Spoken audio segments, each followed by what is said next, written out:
Hey guys, good evening, नमस्कार। कैसे हैं आप सब लोग? तो आप लोगों का बहुत बहुत स्वागत है एकाग्रता सीए के यूट्यूब चैनल पर। मैं हूं जयेश भंडारी। और बच्चे लोगों, ऑडिट सूत्र में आज हम लोग क्या करने वाले हैं भाई? बैंक ऑडिट हम लोग कल स्टार्ट कर चुके थे। बैंक ऑडिट का जो सेकंड पार्ट है उसको आज हम लोग करने वाले हैं, यानी आज है लेक्चर नंबर 2। चलिए जी, तो फटाफट से आप लोग सब साथ में जुड़ जाएंगे। और जैसा आप लोग जानते हो यार, इस वक्त में चल रहा है 25% डिस्काउंट, जो सिर्फ आज आज के लिए है हमारे सारे पेड प्रोडक्ट के ऊपर, चाहे वो फाउंडेशन हो, चाहे इंटरमीडिएट हो, चाहे first group, second group, both group. फटाफट से आप इसका बेनिफिट ले सकते हो बच्चे लोगों। और इसके लिए करना क्या भाई? जनवरी 26 और मई 26 वाले स्टूडेंट्स हमारे फटाफट से क्या करेंगे? 97544556 पे कॉन्टैक्ट कर सकते हो, या फिर www.adda247.com पर आप कर सकते हैं विजिट। ठीक है, चलिए जी, तो ये तो सारी बात आप लोगों के लिए हो गई। नाउ अभी हमारे सितंबर वालों के लिए क्या सीन रहेगा, आइए उस पर बात करते हैं एकदम फटाफट से। बैंक ऑडिट का जो कल हम लोगों ने टॉपिक किया था बच्चों, उसी को आगे मैं कंटिन्यू करने जा रहा हूं। कल हम लोगों ने बेसिक पॉइंट सारे के सारे कर लिए बैंक ऑडिट के। यार बैंक ऑडिट कैसे करना है, क्या सीन है उसमें, मतलब बेसिक्स, बैंक्स के टाइप्स क्या हैं, देन बैंक्स का अकाउंटिंग किस तरीके से होता है, देन बैंक ऑडिटर बेसिकली कौन होगा, ये सारी बातें हम लोग कर चुके थे। अच्छा, ऑडिट रिपोर्ट के टाइप्स क्या क्या होते हैं वो भी कल हम लोगों ने कर लिए। नाउ नेक्स्ट पॉइंट हमारे पास में आज है कि यार ऑडिट का कंडक्ट कैसे करना है, और फिर उसके बाद मेन वाले प्रोविजन आज हमारे स्टार्ट होने वाले हैं। तो आइए फटाफट से देखेंगे बच्चों। सबसे पहले नंबर पे आया कि यार इनिशियल कंसिडरेशन क्या होगा एक ऑडिटर का ऑडिट में। ठीक है, बेसिक कंसिडरेशन क्या हो सकता है जब आप ऑडिट करने जाएंगे? तो पहला काम ये रहेगा कि as per the advisory issued by RBI, bank appoint करने से पहले ऑडिटर से लेने वाली एक डिक्लेरेशन ऑफ इनडेप्टनेस, समझ रहे हैं? Means the statutory central circle branch auditor should obtain a declaration of इनडेप्टनेस from the auditor. इसका मतलब हो गया कि वो बंदा, ऑडिटर, ये डिक्लेयर करे कि भाई जिस बैंक की वो ऑडिट कर रहा है उसके साथ उसका कोई भी इनडेप्टनेस नहीं है, यानी कि वो उसका डेटर नहीं है। भाई अपना इंडिपेंडेंसी वाला प्रोविजन तभी फॉलो होगा ना, बराबर। Now internal assignment in banks by statutory auditor.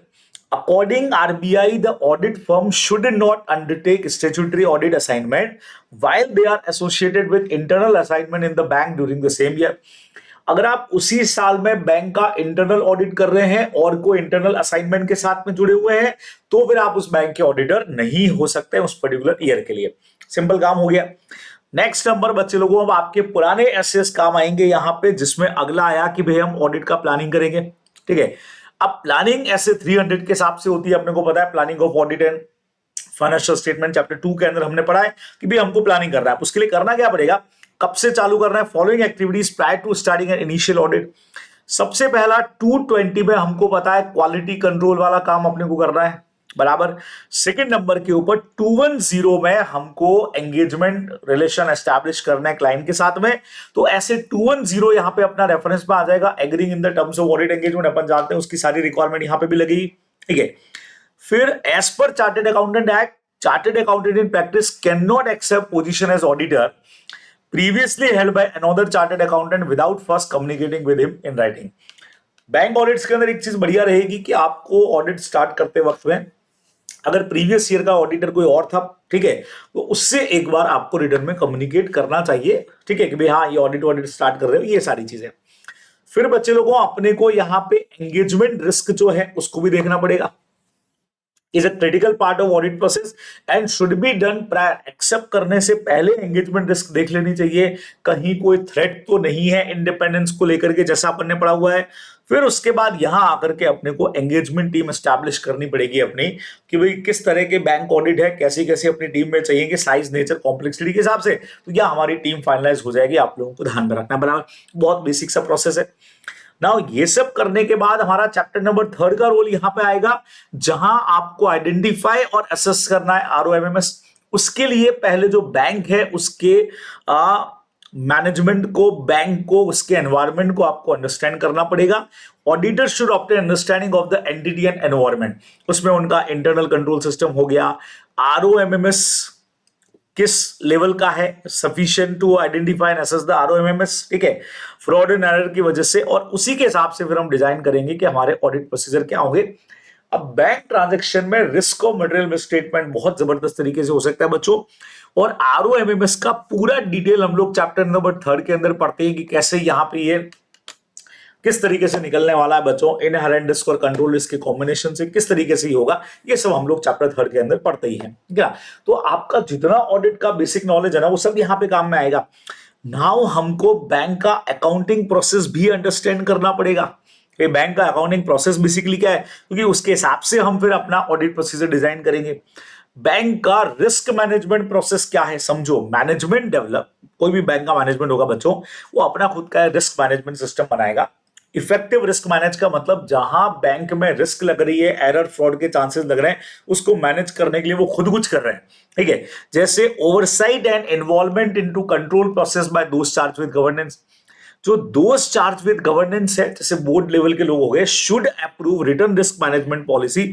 अब ये पॉलिसी क्या होगी, सबसे पहला इसमें हमने कहा the policy should be consistent with, जो भी पॉलिसी होगी वो इनके हिसाब से होना चाहिए। नंबर 1, बैंक बिजनेस स्ट्रेटजीज क्या है, बैंक का कैपिटल मैनेजमेंट कितना एक्सपर्टाइज है, रेगुलेटरी रिक्वायरमेंट आप पे क्या है, और types and amount of risk is regard as acceptable.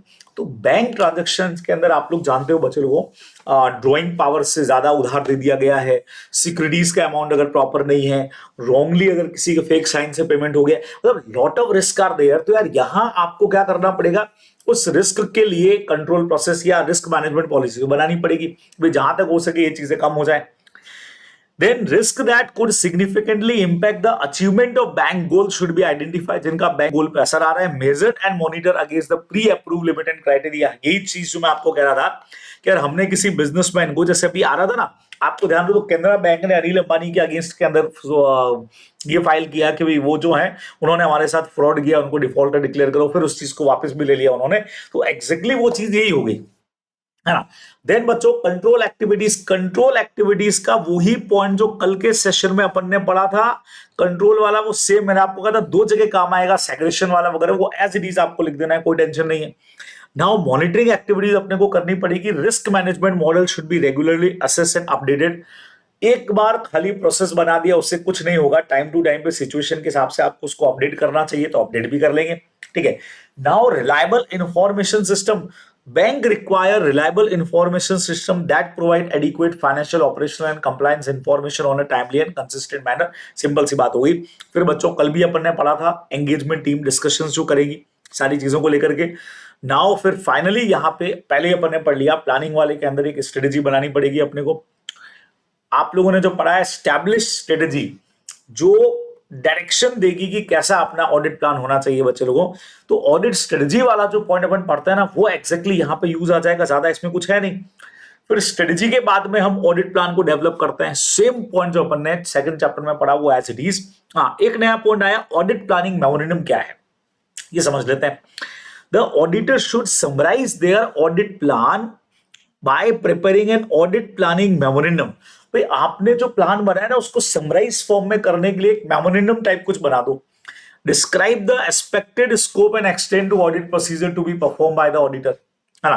भाई स्कोप क्या है, highlight all significant issues and risk जो आपने आइडेंटिफाई किए और उस पर क्या डिसीजन मेकिंग हुआ, एक समराइज फॉर्म बना दिया। Provide evidences that they have planned the audit engagement appropriately and have responded the engagement risk and other matter affecting the audit engagement। कि भाई इस चीज की एविडेंस भी अपने को डाल देना चाहिए कि भाई जहां हमको रिस्क पता लगी उसको हमने कैसे एड्रेस किया, कैसे उसके लिए प्लान किया बच्चे लोगों, क्या उसके लिए हमने स्टेप्स लिए, वो सब चीजें भी अपनी ऑडिट प्लानिंग मेमोरेंडम में आ जाएगी। अच्छा, प्लानिंग मेमोरेंडम आप लोग जानते हो यार, कल को हमारे अगेंस्ट में ऑडिटर के अगेंस्ट में कोई केस हुआ तो अपने बचने के लिए सबसे बढ़िया चीज ये रहेगी कि सर हमने हर चीज को डिटरमाइन किया है, मटेरियलिटी डिसाइड करनी पड़ेगी बच्चों। ऐसे 320 अगेन ऑडिटर कंसीडर करेगा relationship between audit materiality and risk when conducting an audit. अब audit materiality is a matter of PJ पे डिपेंड करता है। बैंक का नॉलेज जो हमने लिया है, रिस्क असेसमेंट किया, उसके हिसाब से हम डिसाइड करेंगे बच्चों। मटेरियलिटी लेवल वो है जिसमें हम जानते हैं कितने चीजों को हमको चेक करना है, एक लेवल बनाना पड़ेगा। तो अगर ऑडिट रिस्क ज्यादा है तो मटेरियलिटी लेवल थोड़ा सा नीचे रखना पड़ेगा ताकि हम ज्यादा आइटम्स को चेक कर सके। आप लोग जानते हो वो अपने को करना पड़ेगा। फिर गोइंग कंसर्न को तो हम प्रेजम्पशन लेके चलते ही हैं हमेशा, और अगर कोई डाउटफुल है तो उसको भी चेक करना पड़ेगा, ठीक है। फिर assess the risk of fraud involving money laundering. इसमें एक बढ़िया पॉइंट है, देखो, discuss importance of implementation of KYC norm by bank from perspective of an auditor of bank. आजकल सारे बैंक वाले बच्चों केवाईसी फिल करवाते हैं। केवाईसी का फुल फॉर्म होता है नो योर कस्टमर, जिसमें कस्टमर को कहा जाता है कि यार आप अपना जो भी डिटेल है दूसरे बैंक्स में आपके क्या अकाउंट्स वगैरह हैं वो सारा बताओ, ताकि कोई मनी ट्रांजैक्शन इधर उधर हो रहा है तो पता लग जाए। तो RBI has frame specific guideline that deal with prevention of money laundering, know your customer norms. RBI कहती है टाइम टू टाइम पे गाइडलाइन इशू करती है इसके बारे में, क्योंकि एंटी मनी लॉन्ड्रिंग स्टैंडर्ड है ये। रिक्वायरिंग बैंक इसके लिए पॉलिसी प्रोसीजर और पूरा कंट्रोल सिस्टम बनाए ताकि मनी लॉन्ड्रिंग एक्टिविटीज रुक जाए बच्चों, मनी ट्रांजैक्शन इधर उधर सारे रुक जाए, तो उसके लिए अपने को फॉलो करना पड़ता है। Now risk associated with outsourcing. आजकल आप जानते हो बच्चे लोगों की बैंक के अंदर काफी चीजों का हम आउटसोर्स करवाते हैं, आपको ध्यान में है। आउटसोर्स का मतलब क्या हो गया कि यार जो आप लोग जानते हो बैंकिंग सिस्टम आजकल सारा ऑनलाइन है। अब ऑनलाइन है तो हम आउटसोर्स की मदद तो लेंगे लेंगे, पर आउटसोर्स अगर हुआ तो भाई रिस्क भी ज्यादा बढ़ेगी हमारी, है ना। तो वो चीज अपने को देखना पड़ेगा कि वो रिस्क कैसे आपकी मैनेज होती है। मॉडर्न डे में बैंक जो है वो आउटसोर्स यूज करती है ताकि कॉस्ट भी कम हो जाए और काम भी, थोड़ा एक्सपर्टाइज उनके पास तो है नहीं इंटरनली, तो बाहर से मिल जाएगी, लेकिन उसमें साथ में रिस्क भी रहेगा भैया, फ्रॉड के चांसेस बढ़ते हैं तो वो मैनेज करना पड़ेगा। स्ट्रेस टेस्टिंग सर ये क्या है? RBI has required to all commercial bank put in place a board approved stress testing framework to suit their individual requirement which would integrate into risk management system। समझना, ये एक तरह का software है, testing activity है जो determine करती है robustness of software by testing beyond the limit of normal operation, कि भाई आपके जो सॉफ्टवेयर से वो कितना प्रॉपर तरीके से दूसरे काम कर रहे हैं, काम कितना सही प्रॉपर हो रहा है कि नहीं हो रहा है वहां पे। Stress testing is particularly important for mission critical software but use for all type of software. अब देखो ये भी विकिपीडिया में लिखा हुआ है, बैंक के जितने सॉफ्टवेयर्स काम कर रहे हैं वो प्रॉपर तरीके से काम कर रहे हैं कि नहीं कर रहे हैं बच्चे लोगों, वो काम करेंगे प्रॉपर तभी अपना स्ट्रेस जो है वो कम रहेगा, तुम लोग जानते हो अच्छी तरह से, है ना। बैंक का स्ट्रेस क्या है कि यार कस्टमर को प्रॉपर सर्विस मिल रही है कि नहीं मिल रही है, कहीं कोई फ्रॉड तो नहीं हो रहा है, कहीं हमारे साथ कोई फ्रॉड तो नहीं हो रहा है भाई साहब।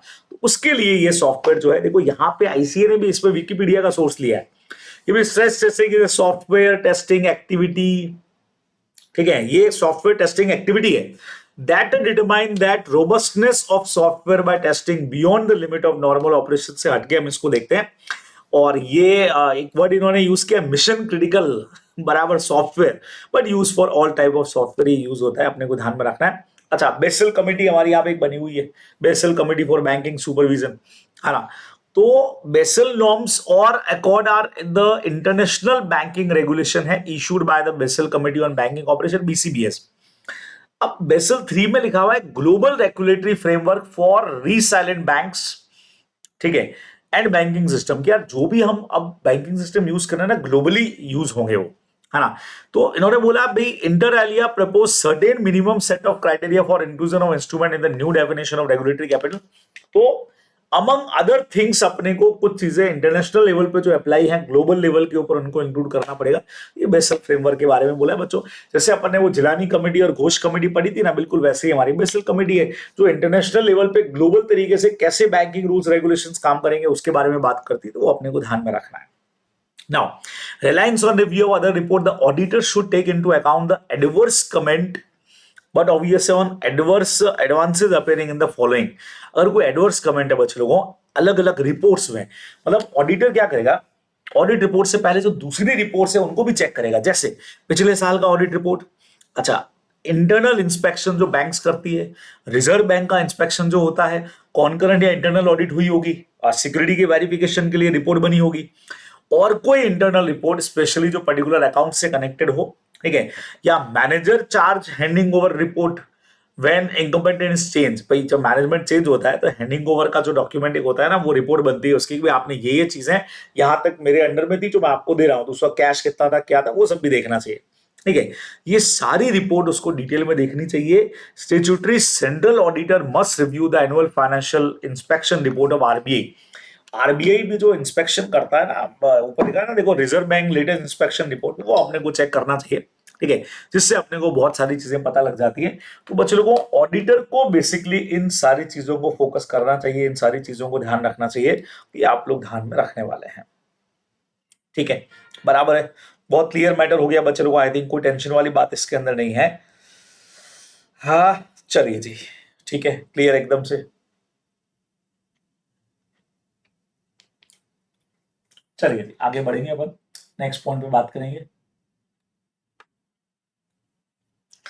यहां आकर के बेसिक ऑडिट के लिए क्या हमारा पूरा ये एक साथ नहीं आने वाला है, इनमें से कोई भी पॉइंट किसी फॉर्म में, क्वेश्चन फॉर्म जैसा भी मैंने आपको दिखाया, एमसीक्यू फॉर्म या किसी तरीके से आपसे पूछा जा सकता है। इसमें अपने को ज्यादा टेंशन अपने को लेने की रिक्वायरमेंट नहीं है। अब जो चीजें पूछी जाएंगी बच्चे लोगों, जैसे ये आया advances, disclosure types and audit procedure. तो lending constitute a major activity of bank beside the investment function. Advances का मतलब बच्चों पैसा उधार देना। ठीक है, बहुत प्यारा पॉइंट दिया है, इसको बहुत तबीयत से पढ़ेंगे बच्चे लोगों। अभी तक का पोर्शन हमने काफी फास्ट कर लिया, लेकिन ये वाले पोर्शन पे अपने को दम लगाना पड़ेगा, क्योंकि क्वेश्चन यहां से बढ़िया क्वारी होते हैं। तो बैंक के मेजर एक्टिविटी के अंदर एक काम आता है कि बैंक पैसा उधार पे देता है, जिसके अलग अलग टाइप है। पहला है बच्चे लोगों फंडेड, दूसरा नॉन फंडेड। सर मतलब क्या है? फंडेड का मतलब जहां सच में पैसा एक्चुअली ट्रांसफर होगा बोरोवर को, cash credit, overdraft, deem loan, bill discounted and purchase, risk sharing basis के ऊपर जो पार्टिसिपेशन आपने किया, इंटरेस्ट बियरिंग स्टाफ को जो लोन दे रहे हो। नॉन फंडेड लाइक गारंटी, अभी पैसा नहीं जा रहा है, बाद में जरूरत पड़ेगी तो जाएगा, जैसे letter of credit and bank guarantees जो प्रोवाइड होती है बच्चों। तो आज अगर किसी बैंक ने किसी बिजनेसमैन के लिए दूसरे बैंक को गारंटी दी है, तो पैसा अभी नहीं देना है, अगर वो फेल हो गया तो अपने को देना है। This is called non funded loans. तो दो तरह के लोन हमारे पास हो गए, फंडेड और नॉन फंडेड। ठीक है, बैलेंस शीट का डिस्क्लोजर बच्चे लोगों, ये बैंकिंग रेगुलेशन एक्ट के हिसाब से अपने को थोड़ा सा ध्यान में रख के जाना है कि बिल परचेज एंड डिस्काउंटेड कैसे आएगा, कैश क्रेडिट ओवरड्राफ्ट आ गया, टर्म लोन आ गए, secured by tangible asset, covered by guarantee और अनसिक्योर्ड। फिर इंडिया में advances, priority sector, public sector bank और अदर, और आउटसाइड ऑफ इंडिया है तो किस तरीके के हैं, वो बैलेंस शीट का परफॉर्मा एक छोटा सा आपको इन्होंने यहाँ पे दिया है। अब आइए, ये जो एडवांसेस बैंक दे रही है, ये अलग अलग क्लासिफिकेशन वाइज है बच्चों को। बहुत प्यारा पॉइंट है, समझिएगा। तो एक तो अपने पढ़ लिया फंडेड और नॉन फंडेड। अब ये सेक्टर वाइज, सिक्योरिटी वाइज और प्रूडेंशियल नॉर्म्स वाइज ये अलग अलग तरीके हैं, जिसमें प्रूडेंशियल नॉर्म्स वाइज जो है ना, ये तो आप जानते हो यार, हमारा सबसे इंपॉर्टेंट पार्ट है, सुपर वाला। सबसे पहले बच्चे लोगों को सेक्टर वाइज तो बहुत इजी यार। गवर्नमेंट कहती है कि कुछ ऐसे लोन्स हैं जिनको प्रायोरिटी आपको देनी है, बैंक का मेन रिक्वायरमेंट ही यही है, जिसमें advances provided bank to specific sector, जैसे एग्रीकल्चर हो गया, small enterprises, poor people for housing, education. तो ये जो सारे हैं बच्चे लोगों, एग्रीकल्चर, एमएसएमई हो गया, एजुकेशन, हाउसिंग, ये सब हमारे प्रायोरिटी सेक्टर के लोन है, जिनको गवर्नमेंट ने फिक्स किया, इनको प्रायोरिटी लेवल पर लोन प्रोवाइड आपको करना ही चाहिए, कि अपन लोग ध्यान में रखने वाले हैं। बराबर, ठीक है, सिंपल काम हो गया हमारा, टेंशन नहीं। नेक्स्ट में क्या बोला है बच्चे लोगों, आप देखना मेरे साथ में। अरे भाई किधर गया, हाँ। तो priority sector, non priority sector जो अदर देन प्रायोरिटी है। सिक्योर्ड, अनसिक्योर्ड यार तुम बचपन से जानते हो। सिक्योर्ड वो जिसके अगेंस्ट में मॉर्गेज है एसेट, और अनसिक्योर्ड वो जिसके अगेंस्ट में मॉर्गेज नहीं है। अब जो सिक्योरिटी रखी जाएगी, ये जो सिक्योर्ड में है ना, वो भी दो तरह की होती है बच्चे लोगों। एक तो प्राइमरी सिक्योरिटी होती है, ठीक है, security offered by the borrower to the bank, principal security होती है। और कोलेटरल क्या होती है, अकाउंट्स में आप लोगों ने पढ़ा है, जो एडिशनल सिक्योरिटी है, इंटेंजिबल, मूवेबल या इमूवेबल कुछ भी हो सकती है, लेकिन जो सिर्फ क्या है, सपोर्टिव एडिशनल सिक्योरिटी है। अब मोस्ट कॉमन चीजें जो सिक्योरिटी पे रखी जाती है बच्चे लोगों, इससे रिलेटेड बहुत पॉइंट अपने को दिए, फिर अपन वो प्रूडेंट नॉर्म्स पाएंगे। तो इन्होंने बोला यार, जो बैंक का मेन काम है लोन देना, और लोन देगी तो बच्चों बैंक मतलब में सिक्योरिटी रखने वाली है। तो अब सिक्योरिटी पे लोग जनरली क्या क्या चीजें रख सकते हैं जिनको बैंक एक्सेप्ट करती है। नंबर 1 पे आया बच्चों, personal security by the guarantor. ये मेरा दोस्त लोन लेने के लिए गया बैंक से, और उसके लिए मैंने गारंटी प्रोवाइड कर दी, तो मेरे फाइनेंशियल पोजीशन के हिसाब से वो मेरा गारंटी एक्सेप्ट कर सकते हैं, ऐसा। Goods, stock, debtor, trade receivable, common चीजें हैं। इमूवेबल एसेट तो है ही, plant, building, machinery. Agriculture advances के लिए हम प्लांटेशन, जो फसल होगी उसको हम कह सकते हैं कि भाई हम सिक्योरिटी पे रख रहे हैं, हमको इतना लोन दे दो। थर्ड पार्टी गारंटी, एक ही चीज हो गया बच्चों, personal security of guarantor, third party guarantee हो गई। गोल्ड ऑर्नामेंट्स एंड सोने की बिस्किट, ईंटें, बिलियन, बराबर। लाइफ इंश्योरेंस पॉलिसीज बच्चों, लाइफ इंश्योरेंस पॉलिसीज आप जानते हो कई सारी ऐसी पॉलिसीज होती है जिनका एक मैच्योरिटी पीरियड होता है ना। तो इतने टाइम बाद पैसा रिटर्न मिल जाएगा, तो उनको आप मॉर्गेज कर सकते हो सिक्योरिटी के ऊपर, ताकि हम नहीं चुका पाए तो उससे जो पैसा आएगा बैंक को मिल जाएगा। स्टॉक एक्सचेंज सिक्योरिटी जो होती है हमारे, स्टॉक्स वगैरह शेयर्स वगैरह हो गए, अदर इंस्ट्रूमेंट, इनको भी as a security bank accept कर सकती है, ये अपने को ध्यान में रखना है। तो छोटी सी हमारी लिस्ट है। अच्छा, अब mode of creation of security के बहुत अलग टाइप हैं, इनमें से किसी पे भी क्वेश्चन आ सकता है, एमसीक्यू भी आ सकता है, भाई साहब कुछ भी हो सकता है। सबसे पहले नंबर पे आया बच्चों हमारे पास में मॉर्गेज। क्या चीज है भाई, समझते हैं। Mortgage are the several kind but the most important are the registered mortgage and equitable mortgage. बच्चों सुनना, मॉर्गेज का मतलब होता है जब कोई कंपनी अपनी इमूवेबल एसेट के बदले में लोन ले रही है तो उसको अपन कहते हैं मॉर्गेज। ठीक है, अब दो तरह का हो गया, एक तो रजिस्टर्ड मॉर्गेज होता है, ये can be effected by a registered instrument called mortgage deed. Mortgage उस पर साइन करेगा and it registered the property to the mortgagee as a security. बहुत सिंपल हो गया।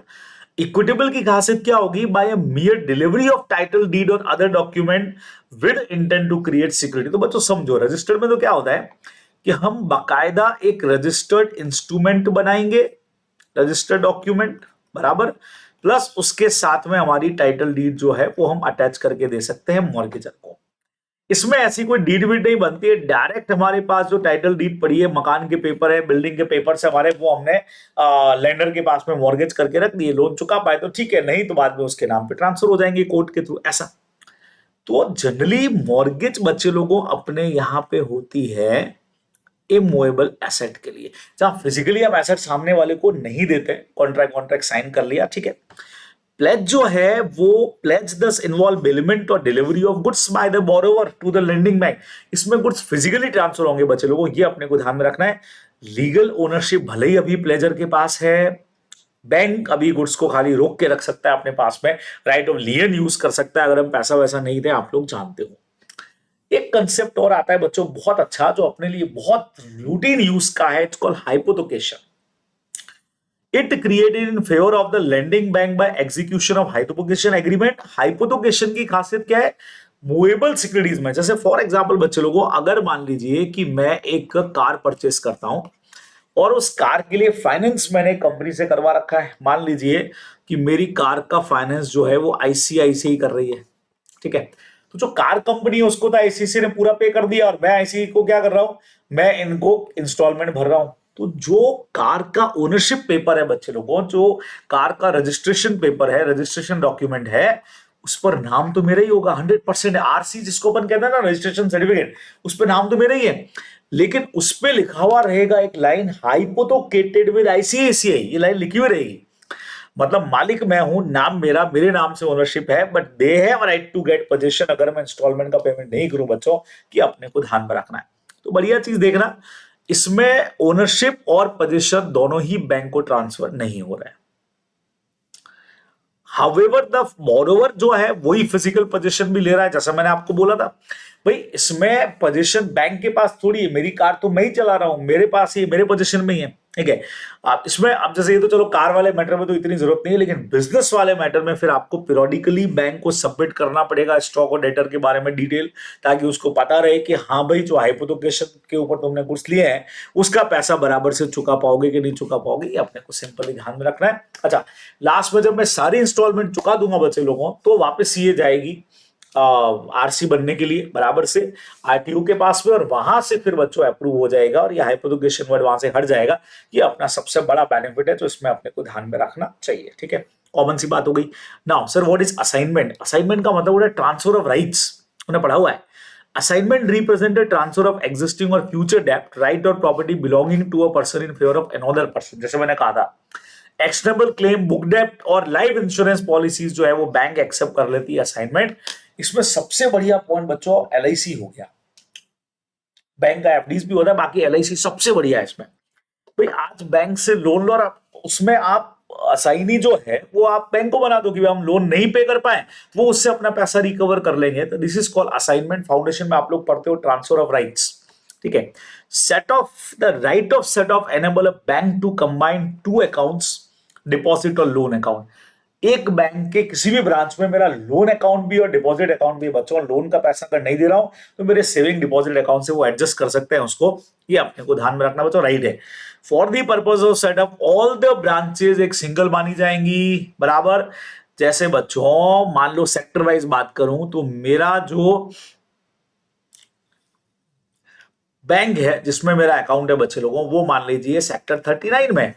सेक्टर 39 के अंदर जो बैंक ब्रांच है उसमें मेरा अकाउंट है, जबकि लोन अकाउंट मेरा और किसी ब्रांच में चल रहा है तो भी इस पर्पज से वो सारी बैंक एक ही मानी जाएगी। ये आप लोगों को सिंपली ध्यान में रखना है। Lien is a creation of legal charge with consent of the owner which gives lender a legal right to seize and dispose liquidated asset।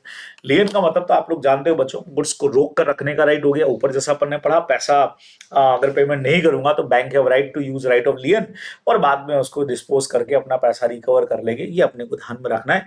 तो ये तो हुई आपकी सिक्योरिटीज के ऊपर हमने बहुत सारी बात करी बच्चे लोगों, अपने को ध्यान में रखना है। अब अपने पास में आता है classification of advances as per RBI prudence norms.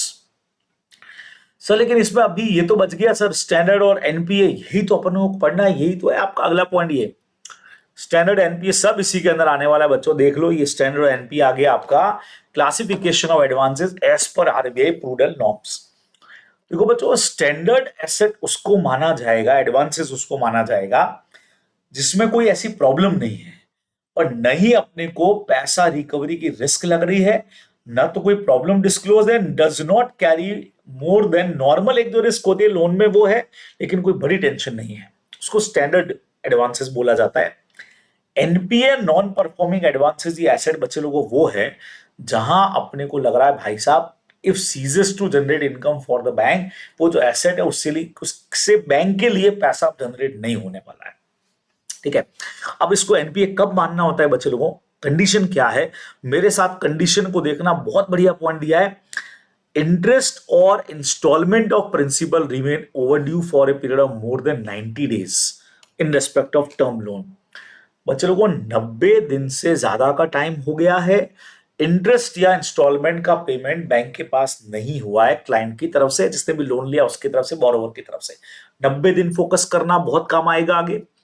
Second number, the account remains out of order in respect of overdraft cash credit. Out of order भी अपन पढ़ने वाला है, ठीक है। तो अगर आउट ऑफ ऑर्डर एक पर्टिकुलर टाइम 90 दिन के लिए रह गया तो सेम है। Bill remains over due for a period, सब कुछ 90 डेज के आसपास है बच्चों। बिल का जो डिस्काउंटेड डेट था, जिस दिन बिल ड्यू था, वहां से 90 दिन ऊपर निकल चुके हैं, बॉस अपने पास में पैसा आई नहीं है, उसको अपन बोलते हैं बच्चे लोगों नॉन परफॉर्मिंग एडवांसेस। अच्छा, ओवरड्यू क्या था, अमाउंट जो ओवरड्यू का मतलब होता है कि जिसको ड्यू डेट पे आपने पेमेंट नहीं किया उसको ओवरड्यू बोलते हैं, और ओवरड्यू 90 दिन से ज्यादा का हो गया तो भाई साहब फिर वो एनपी की कैटेगरी के अंदर आने वाला है बच्चों, अपने को ध्यान में रखना है। सर आउट ऑफ ऑर्डर क्या होता है, इसको पढ़ेंगे, इस पे एग्जांपल पढ़ेंगे, शानदार चीजें बच्चों आपको समझ में आएगी। आउट ऑफ ऑर्डर, अगर बैंक ओडी या कैश क्रेडिट के बारे में बात करें तो an account should be treated out of order if the outstanding balances remain continuously excess in the sanction limit of drawing power. इस पर बहुत क्वेश्चन बनता है बच्चों, सुनना। अगर जो आउटस्टैंडिंग बैलेंस बंदे का लोन का है वो सैंक्शन लिमिट या ड्राइंग लिमिट से, ड्राइंग पावर से बाहर जा रहा है, नंबर 1, या फिर तो भी वो एनपी में आ सकता है, या फिर बच्चे लोगों no credit continuously for 90 days as on the date of balance sheet. Balance sheet date के पहले के 90 दिन में कंटिन्यूसली उन्होंने कोई पैसा बैंक के पास डिपॉजिट करा ही नहीं है, वही हो गया 90 डेज से ओवरड्यू पड़ा हुआ है बच्चों, जो एनपीए में ऊपर अपन ने पढ़ा था।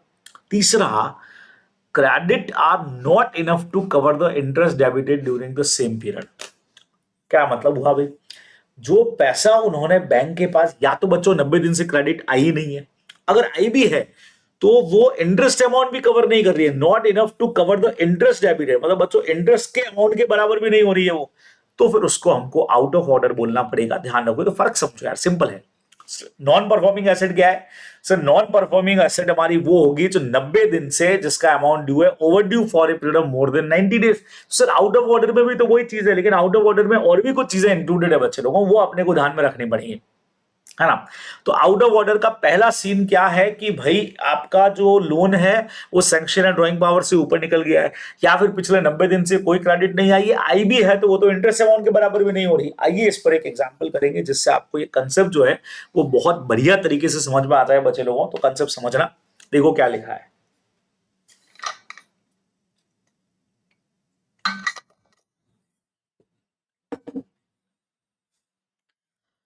A Limited has been sanctioned a cash credit facility of ADB Bank INR 50 lakh.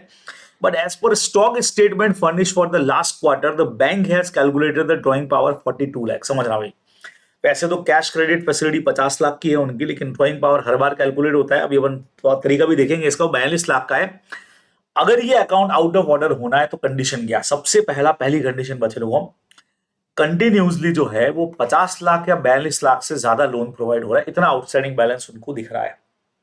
Second number, outstanding balance हो सकता है 42 लाख से कम ही हो, लेकिन पिछले 90 दिनों में उन्होंने कोई पैसा क्रेडिट में जमा नहीं, मैंने कहा ना तीनों में से कोई भी कंडीशन हो जाए, है तो 42 लाख से कम ही, लेकिन पिछले 90 डेज में उनका कोई भी अमाउंट बचे लोगों यहां पे डिपॉजिट हुआ ही नहीं है, क्रेडिट में आया ही नहीं है। तीसरी गलती क्या हो सकती है, क्रेडिट आया तो सही लेकिन सिर्फ 2 लाख रुपया आया, जबकि उस वक्त का इंटरेस्ट ही 5 लाख हो रहा था। तो अपन ने क्या कहा था, ये तो इंटरेस्ट अमाउंट ही अगर कैलकुलेट नहीं कर रहा है बच्चे लोगों तो फिर वो इसके अंदर आएगा, अपने को ध्यान में रखना है। तो account of borrower availing cash credit facility from branch of bank has become out of order. तो आपसे पूछा आउट ऑफ ऑर्डर किसको बोलते हैं भाई, तो 3 कंडीशंस अपने को समझा देनी है, ये आप लोग ध्यान रखोगे। तो सर अब आगे की कहानी क्या, अब करना क्या है, करना क्या है भाई, अपने को कैटेगरीज बनानी है एनपीए की, और उनके लिए अलग अलग अपने को प्रोविजंस बनाने पड़ेंगे, है ना। पहली कंडीशन, सब standard asset would be one which has remained NPA। NPA क्या होता है बच्चे लोगों, जिसका ओवरड्यू होने के बाद भी पैसा ड्यू पड़ा हुआ है for a period less than और इक्वल्स टू 12 मंथ्स। अगर अभी नॉन परफॉर्मिंग एसेट्स को एनपीए बने हुए, मतलब जो हमारा एनपीए कब बना था, एनपीए तब बना जब हमको लगा 90 दिन तक भी पैसा आया नहीं है, लेकिन अभी तक साल भर हुआ नहीं है बच्चे लोगों, मतलब लेस देन और इक्वल टू 12 महीने तक ही अभी तक ड्यू पड़ा हुआ है, पैसा हुआ नहीं है, तो आपने को लगा डूब सकता है, तो आपको जितना लोन अमाउंट है उसके 15% के बराबर एक बार प्रोविजन बना के रख लेना चाहिए, प्रोविजन फॉर बैड डेट बनाते हैं ना वैसा। अब डाउटफुल एसेट में वो है बच्चे लोगों जिसमें would be one which has remain in the sub standard. सब स्टैंडर्ड मतलब ऊपर वाले कैटेगरी में आप आ चुके हो for a period of 12 month, पूरे 12 महीने तक अगर वो रहा है, ठीक है। अब इसकी कुछ कैटेगरीज है, कैटेगरीज कैसे बच्चों, अगर 1 साल हो गया है उसको डाउटफुल हुए तो अपने को प्रोविजन बनाना चाहिए बच्चों 25%, मतलब जो एसेट मॉर्गेज पे है तब तो 25% ही बनाओ, और अगर मॉर्गेज नहीं है पूरी अनसिक्योर्ड है तो समझ लो पूरा डूबा 100% प्रोविजन बना लो। अगर 1 से 3 साल हो चुके बच्चे लोगों को ड्यू हो रखे अभी तक पैसा आया नहीं है तो भैया ये 40% बनाओ, ये तो 100 बनाना ही है अनसिक्योर्ड में। तो बच्चों 3 साल से ज्यादा उनको हो गए, डाउटफुल हुए बच्चे लोगों, 3 साल से ऊपर अगर हो गए तो दोनों में ही सिक्योर्ड अनसिक्योर्ड में 100% का प्रोविजन बनेगा, मान के चल रहे हैं पैसा डूबा। और अगर लॉस एसेट ही है, लॉस एसेट किसको बोलेंगे बच्चे लोगों, would be one where loss has been identified the bank और ऑडिटर। इसमें ऑडिटर अगर कहते हैं, आरबीआई बोलते भैया ये पैसे पे पैसा नहीं आना है, तो उसके लिए 100% प्रोविजन अपने को बनाना पड़ेगा। तो आपको एग्जाम पर्पज से एक तो ये लिस्ट जो है प्रोविजन वाली, इसको अच्छी तरह से पढ़ करके समझ करके याद करके जो भी जाना है बच्चे लोगों वो जाना चाहिए, ये हमारा बहुत शानदार पॉइंट है, ठीक है। नाउ नोट वाले में बहुत बहुत तगड़ा पॉइंट आ रहा है, ये जो सेकंड पॉइंट आप देख रहे हो ना, ये एग्जाम के हिसाब से भाई साहब अल्टीमेट पॉइंट है बच्चों, समझो। ये कह रहा है classification as NPA should be based on the record of recovery, availability of security और net worth of borrower, guarantor is not taken into account for purchase पर एनपीए। भाई ये एनपीए जो बोरोवर है उसके पास कितनी प्रॉपर्टी, कितना एसेट, करोड़ों का मालिक होगा, भाई मतलब ही नहीं है। हमको किससे मतलब है भाई, उसकी नेटवर्थ कितनी भी होगी, हम तो रिकवरी के बेस पर देख रहे हैं कि भाई साहब 90 दिन तक रिकवरी नहीं हुई, उसके बाद 1 साल तक नहीं हुई तो हमको प्रोविजन बनाना पड़ेगा, हम उस वाइज इसको एनपीए मानते हैं। दूसरा सबसे ज्यादा तगड़ा point, asset classification would be borrower wise not facility wise. बच्चों क्वेश्चन करवा रहा हूं यार, बहुत प्यारा क्वेश्चन है। जो एनपीए में डालना है ना अपने को अमाउंट, वो कभी भी फैसिलिटी वाइज नहीं होगा, वो बोरोवर वाइज होगा। सर कैसे, देखो एक बंदा है मिस्टर रमन यहां पे, और वो अवेल कर रहा है 2 लोन फैसिलिटी, एक कार लोन है एज वेल एज एक हाउसिंग लोन है, कार और हाउसिंग लोन, ठीक है। He is regular in depositing the housing loan. बच्चे लोगों को समझना, हाउसिंग लोन तो बराबर जमा करवा रहा है, लेकिन कार लोन की ईएमआई उसने 4 जमा ही नहीं करवाई है। अब हिसाब से होना चाहिए, कार लोन वाला तो एनपीए मान लो और दूसरा वाला तो रेगुलर मानो, लेकिन not only car loan, housing loan को भी हम एनपीए मानेंगे। ऑल दो वो बढ़िया चल रहा है, उसमें कोई रेगुलेटरी नहीं है। उसका रीजन आपको भी मैंने बताया, हमको मतलब नहीं है कि कौन सा लोन ओवरड्यू है, हमको लग रहा है किस पर्सन का। तो एक पर्सन के 2 लोन है, एक ओवरड्यू है एक ओवरड्यू नहीं है, तो भी हम उस पूरे आदमी को, उस पूरे पर्सन को बोरोवर वाइज पूरा दोनों ही लोन जो है उसके एनपीए के अंदर काउंट होंगे बच्चे लोगों। फैसिलिटी वाइज नहीं है ये, पर्सन वाइज मतलब बोरोवर वाइज ये काम करेगा। तो रमन का पैसा ड्यू है, बात खत्म, कार का हो चाहे उसका, उससे हमको कोई मतलब नहीं है। हम तो ये मान करके चलेंगे कि भाई साहब इधर पंगा है, बराबर से एनपीए है, ये आपको ध्यान में रखना चाहिए। तो ये टॉपिक इस वजह से बहुत बहुत ज्यादा शानदार हो जाता है, आप लोगों को ध्यान में रखना चाहिए। ठीक है, क्लियर, बराबर बच्चों, एकदम आसान पॉइंट हो गया, समझ में आ गया आप लोगों को। Now non performing advances classification इन स्पेशल केसेस, भाई साहब आओ इन पे भी बात कर लेते हैं फटाफट से आज के लिए। Account regularise near about the balance sheet where the amount indicate inherent weakness and few credit, जो बैलेंस शीट के कुछ पहले फटाफट कुछ क्रेडिट करवा दी है उसको एनपीए मान करके चलना है। बचने के लिए तुमने बैलेंस शीट डेट से पहले कुछ जमा करा दिया, उससे कोई मतलब नहीं है। Government guaranteed advances, central government guaranteed advances, बच्चे लोगों पूरी लाइन बहुत शानदार पढ़ना, ये आपका अगला मोस्ट इंपॉर्टेंट पॉइंट है, तगड़े क्वेश्चन है इसके ऊपर, पूरी लाइन समझना। सेंट्रल गवर्नमेंट ने गारंटी दे रखी है, गारंटी अभी तक वापस नहीं ली है, कैंसिल नहीं हुई है, उसको आप स्टैंडर्ड एसेट मानोगे, लेकिन regarded as NPA for income recognition purpose, बच्चों कोई ऐसा लोन जिसमें गवर्नमेंट ने गारंटी दी और वापस भी नहीं ली है, ठीक है, तो उसको हम वैसे तो मानेंगे बच्चे लोगों को स्टैंडर्ड एसेट, जो अपन ने ऊपर पढ़ा था ना जिसका ओवरड्यू नहीं हुआ है वही मान के चलेंगे, लेकिन नॉट इनकम रिकॉग्नाइजेशन पर्पस अगर अपने को देखना हो तो उसको फिर एनपी ही काउंट किया जाएगा, भले ही गवर्नमेंट की गारंटी हो, लेकिन उसको नॉन परफॉर्मिंग एसेट ही अपने को काउंट करना पड़ेगा बच्चों की, अपने को ध्यान में रखना है, वैसे ही शो करना पड़ेगा। अच्छा, अगर यही एडवांस स्टेट गवर्नमेंट ने गारंटी दिया बच्चे लोगों को तो मामला अलग है। Where advances is to be considered NPA, अगर वो ओवरड्यू रह जाती है मोर देन 90 डेज, दोनों चीजों के लिए, चाहे प्रोविजन के लिए हो चाहे इनकम पर्पस के लिए हो, प्रोविजन पर्पस के लिए भी इनकम पर्पस के लिए भी, अगर 90 दिन से ज्यादा ओवरड्यू हो गए बच्चे लोगों तो उसको सीधा एनपीए की कैटेगरी में डाल दिया जाएगा, स्टेट गवर्नमेंट की गारंटी में। सेंट्रल गवर्नमेंट की गारंटी में पंगा है, यहां उसको स्टैंडर्ड एसेट ही मान करके चलेंगे। हाँ, अपन इनकम रिकॉग्नाइजेशन पर्पस से उसको एनपीए के अंदर काउंट करेंगे, प्रोविजन वोविजन बनाएंगे, अपने को ध्यान में रखना है बच्चे लोगों को। बढ़िया सा पॉइंट है, शानदार पॉइंट है जो आप लोग को ध्यान में रखना चाहिए। नाउ एडवांसेस अंडर कॉन्स्टोरियम, सर कॉन्स्टोरियम क्या होता है? कई बार क्या होता है बच्चे लोगों को, जैसे बैंक, जैसे ये मालिया वाले के केस में ऐसे ही हुआ बहुत जगह पे, 4 बैंक से बच्चों ए बी सी डी चारों मिल करके किसी को फाइनेंस फैसिलिटी प्रोवाइड कर रही है, लोन वोन दे रही है, कुछ भी दे रही है, चारों मिल करके, तो चारों ने क्या कह सकते हो आप, एक ग्रुप बना लिया बच्चों, उसको ही कॉन्स्टोरियम बोलते हैं, एक ग्रुप बना लिया उन्होंने।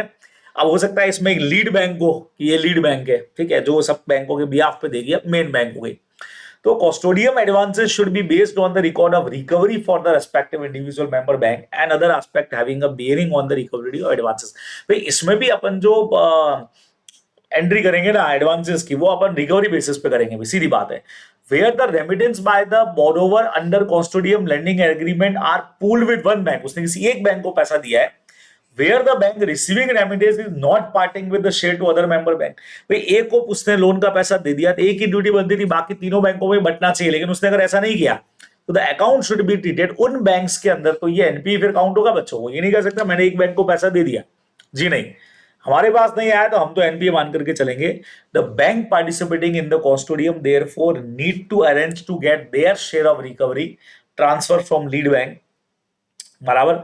अब जिस बैंक को पैसा मिला है need to arrange to get their share of recovery of the transfer from the lead bank, और जो भी एक्सप्रेस कंसेंट लीड बैंक से आ जाएगा भी आपके अकाउंट में आ जाएगा, मतलब ये कंफर्म कर दे कि हाँ भी ये तीनों को भेज देगा, तो बात समझ में आती है, अदरवाइज हम उसको एनपीए काउंट करेंगे, अपने को ध्यान में रखना है। बहुत बढ़िया पॉइंट है बच्चे लोगों को, ध्यान रखोगे। अच्छा, drawing power allocation in case of consortium cash credit, lead bank responsible होगा, कैलकुलेट करेगा वही ड्रॉइंग पावर को, और उसी के हिसाब से अमाउंट प्रोवाइड होगा बच्चे लोगों को, ये अपने को ध्यान में रखना है। How to calculate drawing power, ये अभी आगे अपन पढ़ने वाले हैं, अपने कोर्स में है तो अपन ये पढ़ेंगे। तो आज कहां तक कर लिया जाए भाई, क्या कहते हो बच्चे लोगों? चलो दो एक पॉइंट आज के सेशन के लिए अपन और ले लेते हैं, दो एक पॉइंट और लेते हैं बच्चे लोग, आ जाओ। Now, accounts where there is a reduction in the value of security, बहुत अच्छा पॉइंट सर, आप तो सारे ही अच्छे कह रहे हो यार, अच्छे पॉइंट है इसलिए बोल रहा हूँ। शुरुआत के मैंने तुमको बोला ही नहीं था कि बहुत बढ़िया पॉइंट है, लेकिन यहाँ हर एक पॉइंट पे क्वेश्चन बन रहा है बच्चों। कई बार क्या होता है, सिक्योरिटी की वैल्यू डाउन हो जाती है भाई, लोन लिया बदले में आपने सिक्योरिटी रखी और उसकी वैल्यू डाउन हो गई, तो क्या करना पड़ेगा भाई, प्रोविजन बनाना पड़ेगा। When the releasable value of security is less than 50% of the value assessed by the bank at the time of last inspection, bank ने जब लास्ट इंस्पेक्शन किया था उससे अब सिक्योरिटी की वैल्यू 50% गिर गई, मतलब लेस देन, मतलब 50% से भी कम हो गई। When the realisable value of security is less than 50%, बच्चों जो वैल्यू 100 की थी तो 50 से कम हो गई है ना, तो मे बी स्ट्रेट अवे उसको आपको डाउटफुल कैटेगरी में डाल देना चाहिए। अगर सिक्योरिटी की value as assessed by the bank is less than 10% of the outstanding borrowing, बच्चों 100 रुपए का लोन है और एसेट की वैल्यू जो है वो 10 से रुपए से भी नीचे चली गई है, उससे भी नीचे गई, तो फिर उसको तो लॉस है। सब कुछ छोड़ो बच्चों, सिक्योरिटी भले ही पड़ी हमारे पास में, आएगा कितना, 10 रुपया तो आएगा बेचने से, स्ट्रेट अवे उसको लॉस एसेट मान लेना चाहिए। तो 50% तक वैल्यू जा रही है तब तो कोई ज्यादा टेंशन नहीं है, डाउटफुल में डालो। और अगर 10% से नीचे चली गई है भाई साहब, 50% से नीचे गई तब तो ठीक है, डाउटफुल मानो। 10% से नीचे चली गई तो फिर उसको स्ट्रेट अवे अपने को लॉस एसेट मानना पड़ेगा। सिंपल पॉइंट है, ध्यान रखोगे, एग्जाम के हिसाब से सुपर है। अच्छा, अगर आपने इनके बदले में लोन दिया है, एडवांस दिया, डिपॉजिट है, एनएससी, नेशनल, कभी कभी एकदम दिमाग से नाम ही निकल जाता है, सेविंग सर्टिफिकेट, किसान विकास पत्र, इंदिरा विकास पत्र, advances against term deposit, NSC eligible for, जिसको सरेंडर कर सकते हैं, KVP, IVP and life policies, इनको एनपीए काउंट नहीं करते बच्चों अगर इनमें एडिक्वेट मार्जिन है। मार्जिन का मतलब लोन लिया है हमने 10 लाख का और बदले में इन्होंने 20 लाख की करी, क्योंकि इनकी वैल्यू बढ़ती है, कम होती नहीं है, तो मार्जिन होता ही होता है इसके अंदर, तो इसको कभी भी एनपीए काउंट करते ही नहीं है बच्चे लोगों, क्योंकि ये वैसे तो है नहीं कि मार्केट में इनकी प्राइस गिरेगी, ठीक है, तो इनका प्राइस हमेशा बढ़ता बढ़ता ही है। डिपॉजिट्स है ना, एफडी वेफडी आपने रखी है, एनएससी रखी है, तो इनका प्राइस बाकी एसेट की तरह डेप्रिशिएट तो होने सर, इसीलिए बच्चों इनको एनपीए काउंट नहीं करते हैं। एग्रीकल्चरल एडवांसेस, नेचुरल कैलेमिटीज का तो फर्क आएगा। बैंक में decided to their own relief measure, आप बाद लो एग्रीकल्चर लोन दिया और बाद में ये क्लाइमेट चेंज हो गया और किसानों को नुकसान हो रहा है, तो बैंक अपने हिसाब से चीजें कर सकता है बच्चे लोगों। क्या कर सकता है, शॉर्ट टर्म लोन को टर्म लोन में चेंज कर दे, शॉर्ट टर्म को लोन थोड़ा सा लॉन्ग कर दे, रीपेमेंट का रीशेड्यूलमेंट कर दे, फ्रेश शॉर्ट टर्म लोन दे दे इनको, ताकि भाई उस लोन से तुम काम करके पुराना लोन का पैसा चुका दो, जो भी आरबीआई की मास्टर गाइड है उसके हिसाब से करेगा।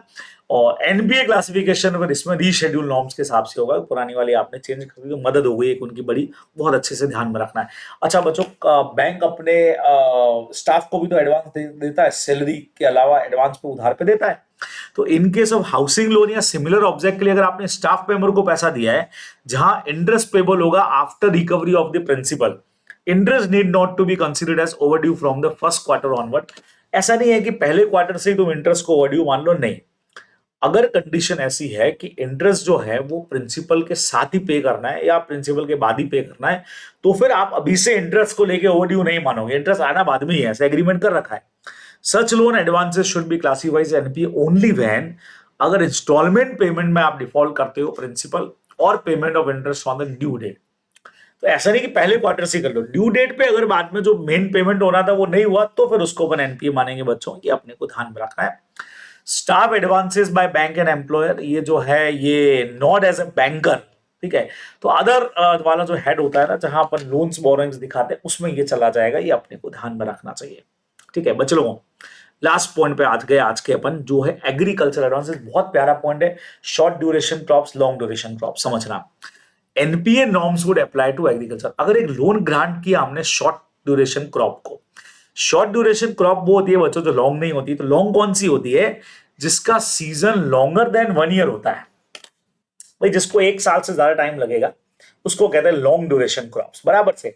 और शॉर्ट ड्यूरेशन क्रॉप्स क्या हो गया बच्चे लोगों, लॉन्ग नहीं है, तो एक लोन आपने दिया शॉर्ट ड्यूरेशन क्रॉप्स के लिए, will be treated as NPA अगर प्रिंसिपल और इंटरेस्ट बच्चे लोगों ओवरड्यू रह जाता है 2 क्रॉप सीजन तक, 2 क्रॉप सीजन तक ओवरड्यू रह गया, लॉन्ग तो उसमें देते ही 1 साल ही है, तो loan granted will be treated as NPA.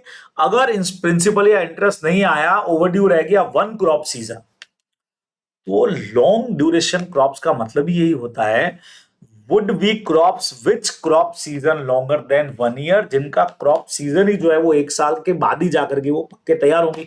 ठीक है, तो 1 साल से ज्यादा अगर ओवरड्यू रह गया, 1 साल है तो बेच के पैसा दो ना भाई हमारा, अगर रिमेन्स ओवरड्यू रह गया बच्चों, एक पूरा क्रॉप सीजन अगर वो ओवरड्यू रह गया, एक पूरी सीजन निकल गई और पैसा नहीं आया, तो एनपीए मानेंगे।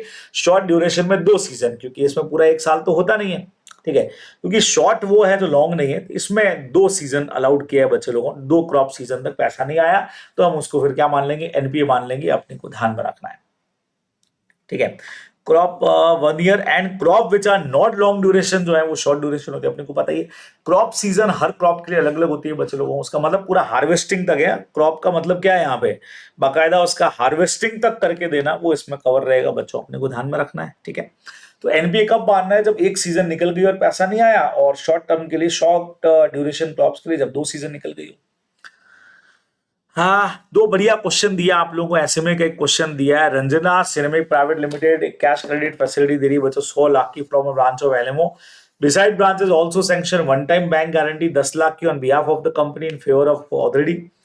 What type of credit facility, आपने जो 100 लाख दे दिए वो तो फंडेड हो गया, और जो गारंटी दिया वो नॉन फंडेड हो गया बच्चों, क्या कहते हो, हम लोग को पता ही है, देखो बोला नॉन फंडेड हो गया। ठीक है, during course of audit of branch of nationalised bank you find system, बहुत प्यारा अच्छा एक पॉइंट है बच्चों, ऐसे में सर, ऐसे में क्या होता है, स्पेशल मेंशन अकाउंट। कई बार क्या होता है कि अभी किसी अकाउंट को ड्यू हुए 90 दिन का टाइम हुआ नहीं है, since 90 days has been not एक्सी, मतलब 90 days has not been exceeded, लेकिन हमको लग रहा है यार पैसा डूबेगा, such account have not been classified, NPA तो मांग नहीं सकते हम। ठीक है, लेकिन हमको सिचुएशन के हिसाब से लग रहा है कि ये बंदा जो है वो पैसे इसके नहीं आएंगे, वो डिफॉल्ट करेगा और कर रहा है, लेकिन 90 डेज तक तो हम उसको, जब तक 90 दिन नहीं हो जाए तब तक एनपीए मान नहीं सकते अपन, तो फिर उसको बच्चों एसएमए की कैटेगरी में डाल दिया जाएगा, स्पेशल मेंशन अकाउंट।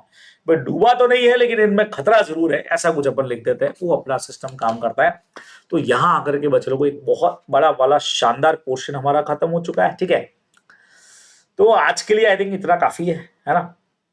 कल हम इस चैप्टर को खत्म करने की पोजीशन में बच्चे लोगों को ड्राइंग पावर कैलकुलेशन और बचे हुए जितने पॉइंट्स बचे हुए हैं, कल हो जाएगा क्या, हो तो जाएगा यार, कल देख लेते हैं। चलिए, कल मैं अपने इस चैप्टर को पूरा खत्म कर देंगे बच्चे लोगों। तो ये हमारा शानदार पॉइंट, और बैंक ऑडिट खत्म होते फिर हमारे पास बचेगा बच्चे लोगों इंटरनल कंट्रोल वाला सिस्टम, और वो खत्म करने के बाद तो बस फिर हम लोग फिर क्वेश्चंस वगैरह के ऊपर सब पे आ जाएंगे, अपने को ध्यान में रखना है। ठीक है, अच्छा, आज के लिए क्या इंफॉर्मेशन आपको और दे दूं भाई, आज रात को ही 9 बजे से 11 बजे तक लॉ का सेशन होने वाला है, और लॉ में मैं आपको जनवरी 25 वाला पेपर विद एमसीक्यू बच्चों पीवाईक्यू अपन सॉल्व करने वाले हैं।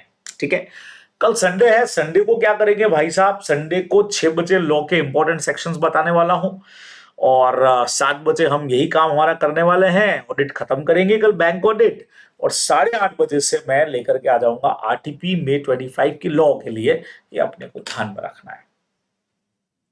ठीक है बच्चे लोगों, तो ये सारा का सारा हमारा पार्ट था भाई, यहां आकर के खत्म हो गया, तो इसी के साथ आज का सेशन एंड कर देते हैं बच्चे लोग। ठीक है, इतना आज के लिए करिएगा, चलो एंड करते हैं आज का सेशन।